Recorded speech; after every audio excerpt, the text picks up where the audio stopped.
Баршаңызға қайырлы күн. Сіздермен бірге Эльмира Мажитқызы. Бүгінгі видеода қамырын ақ желкенге елеп, өте дәмді әрі тойымды ыстық тағам дайындадым. Алдымен ақ желкенді жуып, тазалап, үстіне 2 жұмыртқаны, 1 шай қасық тұзды, жарты стакан салқын суды құйып, блендермен езіп алдым. Барлығы біркелкі болғаннан кейін, үстіне қажетінше ұнды салып, орташа тығыздықта қамыр иледім. Қамырды 15-20 минутқа тоңдырып қойып, осы кезде күндегідей жуаны етімізді қуырып, үстіне сәбізді, қатырып қойған қызанақты және картопты салып, суын құйып, подливасын қайнатып қойдым.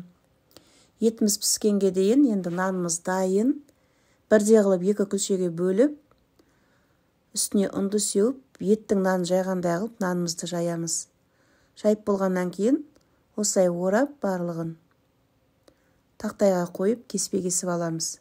Кеспені мен сәл үлкендеу болып кестім. 2 нанымызды осылай кеспе қылып кесіп алып, ұнын құрғатып, ұнын қағып, ыдысқа салып қойдым. Дайын болғаннан кейін табаққа қайнап тұрған суға кеспемізді салып аламыз.